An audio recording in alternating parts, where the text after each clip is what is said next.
ইতিহাসের পাতায় আরো একবার প্রত্যেককে স্বাগত জানাই। কিছুক্ষণ আগেই আমাদের রাজ্যের মাননীয় মুখ্যমন্ত্রী শুভেন্দু অধিকারী সোশ্যাল মিডিয়া এক পোস্টের মাধ্যমে জানিয়ে দিয়েছেন আগামীতে রাজ্যের এসএসসির চেয়ারম্যান কে হতে চলেছেন, এবং সেই সঙ্গে একটা মেসেজও তিনি শেয়ার করেছেন।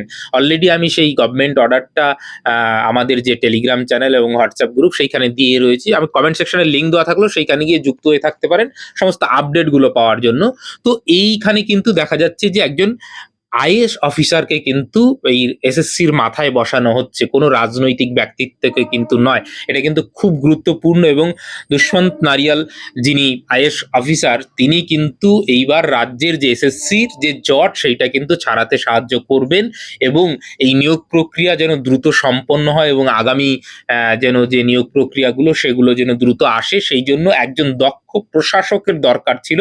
সেইটা এসএসসি পেয়েছে। যারা দীর্ঘদিন ধরে অপেক্ষা করছিলেন যে কই কিছু আসছে না, এসএসসি কোনো কিছু বলছে না, আলটিমেটলি এই ওয়েবসাইটে কিন্তু আপনারা এরপর থেকে পরপর নোটিশগুলো কিন্তু দেখতে পাবেন, এবং যা আপডেট আসবে আমি তো জানিয়ে দেবো, সেটা নিয়ে কোনো সমস্যা নেই। গ্রুপের সঙ্গে যুক্ত থাকলে সমস্ত আপডেট পেয়ে যাবেন।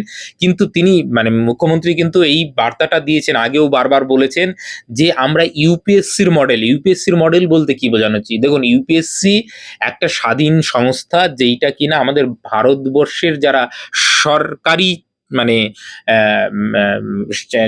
কি বলবো যে অ্যাকচুয়ালি সরকারের ব্যাকবোন, সেই সমস্ত আধিকারিকদের নিয়োগ করে, এবং অনেক মানে ভারত সরকারের বিভিন্ন আধিকারিক পদের যে নিয়োগ সেইটা কিন্তু এসএসসি ইউপিএসসির মাধ্যমে হয়, এবং সেই সঙ্গে ইউপিএসসির ধাঁচে কিন্তু প্রত্যেকটা স্টেটেই পিএসসি রয়েছে, পাবলিক সার্ভিস কমিশন আমাদের রয়েছে না?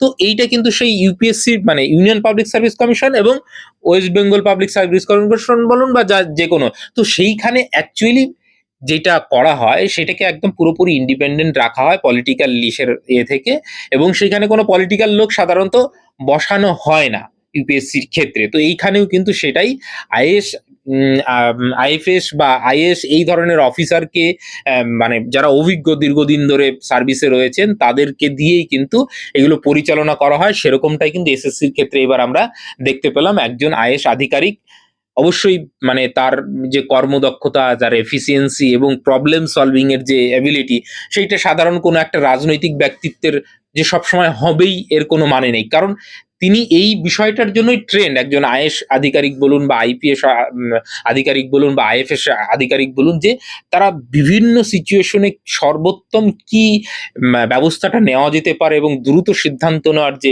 মানে অ্যাবিলিটি, সেইটা কিন্তু একজন সাধারণ পলিটিশিয়ান, হ্যাঁ ভালো ভালো পলিটিশিয়ান নিশ্চয়ই রয়েছে, কিন্তু এই প্রসঙ্গে বলে দিই বেশিরভাগ পলিটিশিয়ানের বা রাজনৈতিক ঘাসার লোকের থাকে না।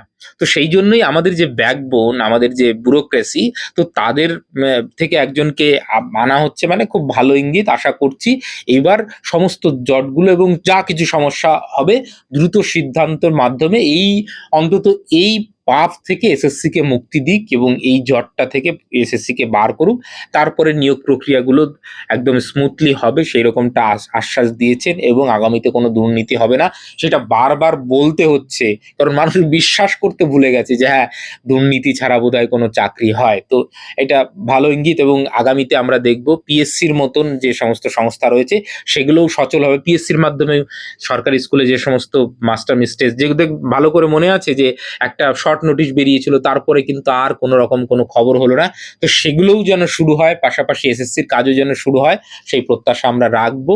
এবং অবশ্যই সকলের মঙ্গল হোক, সকলে তাড়াতাড়ি চাকরিতে জয়েন করুক, এবং যারা সুযোগ পায়নি তারা যেন আবার পুনরায় নতুন করে সুযোগ পায়, এই প্রত্যাশা আমাদের এসএসসির কাছে থাকবে, সরকারের কাছে থাকবে। প্রত্যেকে ভালো থাকবেন, সুস্থ থাকবেন। Thank you.